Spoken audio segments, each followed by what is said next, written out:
Quando Daenerys está na Casa dos Imortais, no segundo livro das Crônicas, ela ouve uma profecia que marca bastante a sua trajetória nos livros. Abre aspas. 3 fogueiras têm de acender, uma pela vida, uma pela morte e uma pelo amor. 3 montarias têm de montar, uma para o sexo, uma para o terror e uma para o amor. 3 traições conhecerá, uma vez por sangue, uma vez por ouro e uma vez por amor. Fecha aspas. Aqui no canal a gente já falou sobre toda a jornada que a Daenerys teve na Casa dos Imortais e comentamos um pouco sobre tudo que ela ouviu e viu por lá.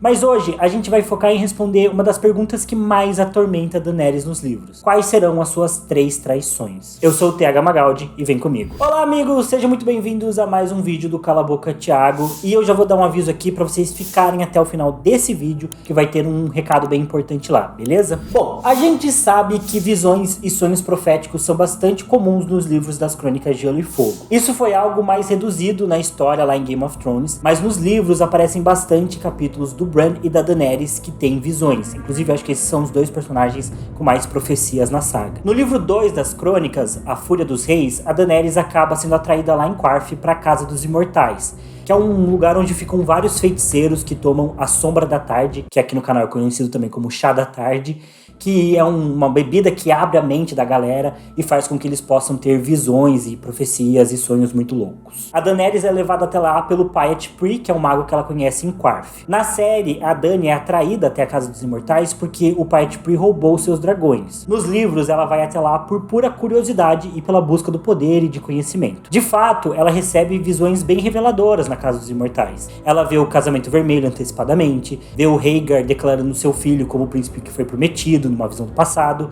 e vê também o seu próprio filho, o Rhaego, e como ele teria sido, e várias outras coisas bem interessantes que, como eu falei, eu já tratei disso num vídeo específico que eu vou deixar num card aqui pra vocês. Porém, pouco antes dos Imortais tentarem tomar o poder da Daenerys, eles dizem pra ela que a Dany vai conhecer na sua trajetória 3 traições, conforme eu li no começo desse vídeo. Uma vez por sangue, uma vez por ouro e outra vez por amor. Bom, a primeira traição, a traição por sangue, é uma que a Daenerys acredita que já aconteceu, mesmo antes dela chegar na Casa dos Imortais. Segundo ela mesma, foi a Mirri Maz Duur, a Maege do primeiro livro, que traiu a Daenerys com magia de sangue, matando o Drogo e o Rhaego. A Dany acredita que essa foi a traição por sangue, tanto porque a feiticeira usou magia de sangue, quanto porque o Rhaego, por exemplo, tinha um laço de sangue com a Daenerys, além de que todo o contexto que envolveu essa situação, a gravidez da Daenerys, o parto, né, a forma como o Drogo foi morto, a violência dos Calazares, tudo isso tem uma relação bem profunda com o sangue. Ainda mais quando a gente lembra que os Dothraki, por exemplo, tem a famosa frase sangue do meu sangue, que reforça esse vínculo entre a Daenerys, o Rhaego, o Drogo e todo o Calazar,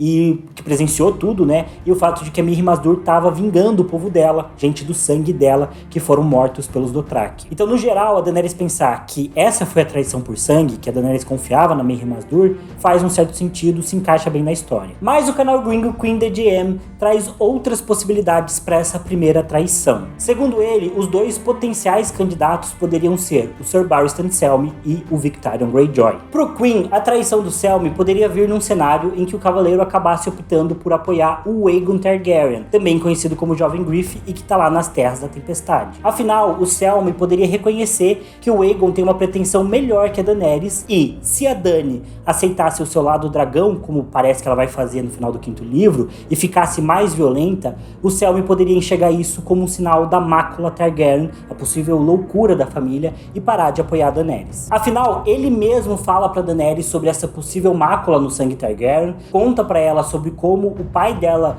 piorou, né, sua situação e ficou cada vez mais louco, e o Barristan também se disfarçou de Arstan Barba Branca, justamente para poder vigiar a Daenerys no começo da sua relação e descobrir se ela tinha ou não esse potencial para ser maluca, como o pai dela era. E por outro lado, supostamente o Jovem Griff é um rapaz que tem sido treinado e educado para ter todas as qualidades necessárias que um rei precisa ter, algo que o Barristan também via e admirava no Rhaegar Targaryen, supostamente o pai do Jovem Griff. Ou seja, poderia ser um candidato aí melhor para o Sr. Barristan jurar sua espada. Já o outro candidato à traição de sangue seria o Victarion Greyjoy. Ele está a caminho de Meereen e deseja se casar com a Daenerys, usar o berrante para controlar os dragões e conquistar todo todo o universo conhecido do lado dela. Porém, ele eventualmente poderia trair a Daenerys por sangue, mas de um jeito um pouco diferente. No caso do Victarion, a traição por sangue poderia significar o Victarion matar civis, causar uma chacina e praticar os costumes antigos dos Nascidos de Ferro,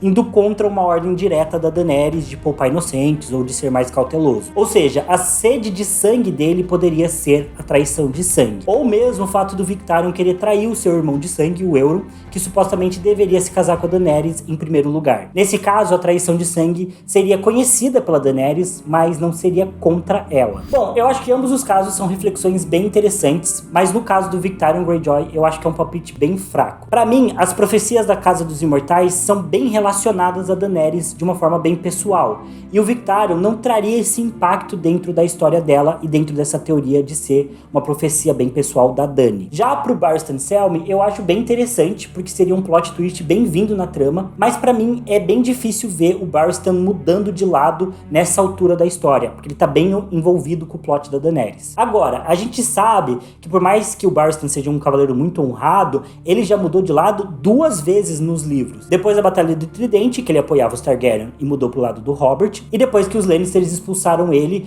e ele foi pro lado da Dany. Então, por mais que o Sir Vovô seja um cavaleiro honrado, ele é um pouco mais orgulhoso do que ele deixa demonstrar. E uma coisa que me deixa com a pulga atrás da orelha sobre essas traições de sangue é que vários aliados da Daenerys abandonaram ela no final de Game of Thrones, da série. E isso poderia ser um indício de que algo assim vai acontecer nos livros também, da Daenerys ficar bem isolada e sem aliados. Em Game of Thrones eles mataram o Sir Barristan Selmy muito cedo, né, na 5ª temporada, então por isso que ele não poderia estar no final pra trair ela, mas talvez nos livros seja o destino, né? Aliados como Tyrion, como o Sir Barristan, enfim, acabem deixando a Daenerys de lado. Bom, agora falando das traições de dinheiro, as coisas continuam bem interessantes. Afinal, a Daenerys também acredita que essas traições já aconteceram, porque ela foi traída tanto pelo Sir Jorah Mormont quanto pelo bem mulato Plum. De fato, ambos traíram a Daenerys por motivações pessoais. Porém, o Sir Jorah traiu a Dany em busca do perdão para voltar para Westeros, enquanto o bem mulato Plum, que é um líder mercenário que acompanha a Daenerys nos livros, traiu ela porque ele acreditava que a rainha de Meereen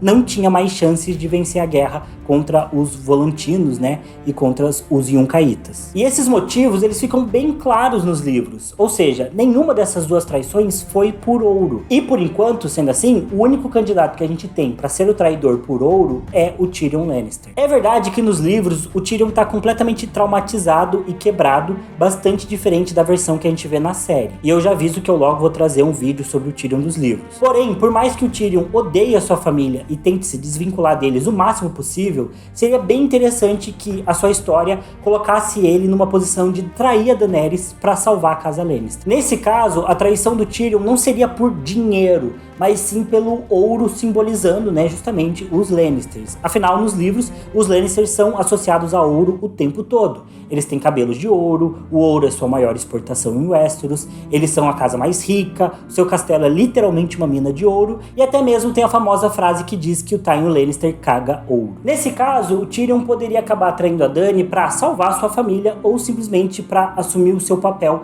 como o verdadeiro herdeiro do Tywin Lannister. Como a tia dele, a Gemma Lannister, diz lá nos livros, o Tyrion sempre foi o filho mais parecido com o Tywin e talvez o destino dele seja se tornar a pessoa que ele mais odeia, seu próprio pai. Bom, por fim, a traição por amor talvez seja a mais óbvia de prever e a que possui o final mais amargo para os fãs da série. O Jon Snow eventualmente poderia assassinar a Daenerys, assim como a gente viu lá no fim de Game of Thrones, e essa poderia ser a traição por amor. Afinal, sendo esse um dos momentos mais marcantes da história da TV ou até da história da literatura, de fantasia, é bem plausível pensar que algo dessa magnitude foi contada do Martin pro D&D, que colocaram de fato esse final na série, mas do jeito porco e mal feito deles. Porém, além disso, todo esse arco combina bastante com o estilo do George R. R. Martin de dar um final agridoce, colocando 2 dos personagens favoritos dos fãs um contra o outro e fazendo Jon matar o seu amor e completar o arco da Nissa Nissa e do Azor Ahai. E além de Game of Thrones trazer essa evidência, existem outros indícios que fazem a gente pensar que esse final do Jon e da Daenerys é bem possível. Por exemplo, existe um rascunho dos capítulos dos livros Festim dos Corvos e da Dança dos Dragões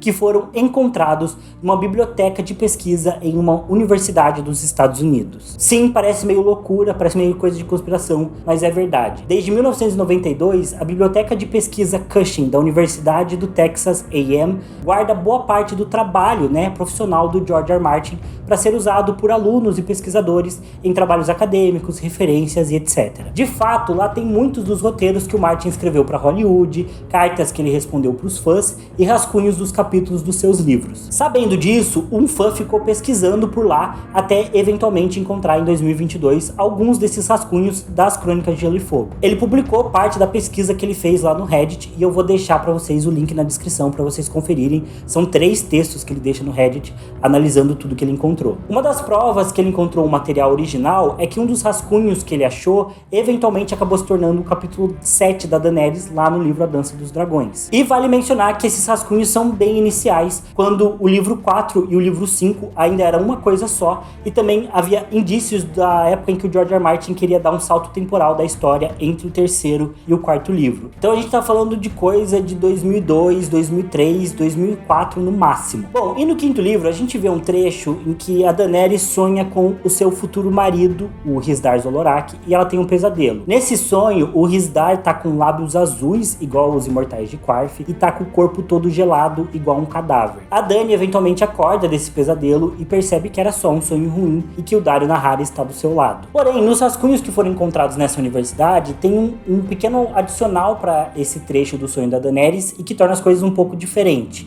O rascunho mostra os pensamentos internos da Daenerys após ela acordar, e no meio da escuridão é dito que ela ouve uma voz. Abre aspas. Minha rainha, disse uma voz no escuro. Dany vacilou, imaginando a pele pálida, os lábios azuis, uma lâmina torcida. Fecha aspas. Então, a Daenerys pergunta para essa voz. Abre aspas. Quem está aí? Fecha aspas. Bom, segundo o Queen the GM, que originalmente trouxe essa análise, potencialmente esses traços que a Daenerys espera ver na escuridão também poderiam ser uma referência ao Jon Snow, especialmente pelo jeito que ele morre no final do livro. A ideia do corpo frio, assim como os lábios azuis e especialmente a lâmina torcida, que é fincada também no Jon, poderiam criar essa conexão sutil entre os sonhos da Daenerys e o destino do Jon. Além disso, a gente também sabe por várias visões, inclusive na Casa dos Imortais, que esses dois personagens estão bastante entrelaçados. Tem muito fã que viu o final de GOT e não gosta muito da ideia do Jon Snow da Daenerys e tende a tentar negar essa relação entre os dois. Mas ela é bem clara nos livros, Tanto a ideia de Crônicas de Gelo e Fogo fica muito claro que se trata da Daenerys e do Jon Snow. Além disso, num dos rascunhos encontrados, também existe o trecho no qual a Daenerys encara Meereen à noite e se pergunta como alguém poderia amar um dragão, se referindo a ela mesma. Ela tá se sentindo muito isolada como uma estrangeira lá em Meereen e sente que só em Westeros ela poderia estar em casa e que só em Westeros os homens poderiam amar ela de verdade. Esse também seria mais um indício de que a traição por amor virá, de uma forma ou de outra, de Westeros. Alguns fãs também acreditam que essas traições poderiam vir do Daario Naharis, que é a paixão atual da Daenerys lá em Meereen, mas me parece que o caso deles não é um amor verdadeiro, é mais uma paixão do que algo romântico, é algo mais carnal. De qualquer jeito, eu recomendo que vocês leiam o Reddit com as análises desses rascunhos encontrados, que como eu falei, vou deixar o link na descrição, porque tem muita teoria levantada por lá sobre diferentes núcleos das crônicas e do que pode acontecer nos Ventos do Inverno e além, mas tá tudo em inglês também, vale o aviso. Bom, mas e vocês? O que vocês acham dessas teorias? Pra vocês, quem que vão ser os traidores da Daenerys aí, por amor, por ouro ou por sangue? Eu usei aqui várias análises do canal Queen the GM, que eu também vou deixar o vídeo dele na descrição pra vocês,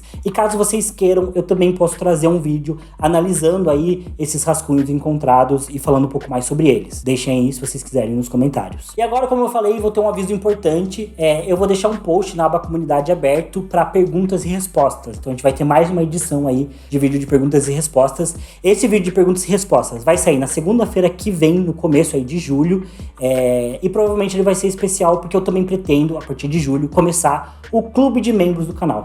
Tô ficando sem ar. Nos próximos dias eu vou tentar organizar melhor as coisas e trazer mais informações para vocês, mas a ideia é que a gente faça lives de leitura coletiva no clube de membros, que tenha vídeos de perguntas e respostas exclusivos para lá e muito mais. Então eu vou soltando mais informações durante a semana e qualquer coisa vocês podem perguntar nos comentários que eu vou respondendo. Mas vão lá na aba comunidade, deixem suas perguntas e respostas e se preparem pro vídeo lá de julho, que vai ser bem especial aqui pro canal, beleza? Então é isso, pessoal, obrigado por assistirem o vídeo até aqui, não se esqueçam de se inscrever se vocês não forem inscritos, deixar o like também e comentem sobre qualquer coisa que vocês queiram comentar. E eu vejo vocês no próximo vídeo, valeu, falou e até mais. Take 1. Diego, a Milena tá tentando me sabotar e me atrapalhar hoje. Tô sentindo. Isso foi algo que matando o Drogo e o Raego. Esse também... Xuxa, não vai dar pra você ficar fazendo isso. Falei, Diego. Falei que ela estava tramando para atrapalhar meu vídeo. Só porque o vídeo dela ficou curto, aí ela quer mostrar pra você que ela é uma youtuber melhor que faz vídeos curtos, Diego. Não acredite nela, ela está me sabotando. Mas o canal gringo Queen DGM traz outra... Queen DGM? Queen DGM, General Manager. Pro Queen, a traição do Selmy poderia vir pelo cavalo e acabar parando de apoiar a Daenerys. Por isso que não é pra você ficar coisando, meu benzinho. Você está aqui pra me ajudar a saber se eu estou fazendo sentido. Vou gravar de novo, Diego, culpa da Milena que não tá prestando atenção. Pro Queen, a traição do Selmy poderia vir no cenário. Ele tá a caminho de Meereen e deseja se casar com a Daenerys, usando o berrante, né, de controlar os dragões. Porém, no caso do Victarion, a traição... meu Deus do céu, a semana tá osso. Me parecem bem relacionadas a Daenerys de uma... Daenerys... Falei igual o Diego. E até mesmo tem a faldita... E até mesmo tem a famosa do próprio George R. Martin, contado da Nissa e do Azor Ahai. Seria bem plausível, e eu bati no microfone. Do George R. Martin de dar um final agridoce pro... E além da série ser essa evidência, por exemplo, eles mostram que esse... entre o terceiro e o quarto livro. Grava? Mas que agora eu já perdi todo o meu... Procura rapidinho aí quando foi lançado o Festim dos Corvos. Não no Brasil, né? Então é antes. Bom, e no quinto livro, a gente vê um trecho em que a Daenerys, nesse sonho, o Risdar, uma lâmina torcida. Então, Daenerys... Meu Deus, tô muito perdido nisso. Tô errando tanto que daí eu perco totalmente a noção de onde eu tava no trecho, a entonação de voz, o que eu tô querendo dizer. Que morre, né, de uma forma definitiva. Ai, meu Deus, não é definitiva. Por que em GOT as pessoas nem morrem de forma definitiva? Fecha aspas, Diego, faz milagre aí na edição.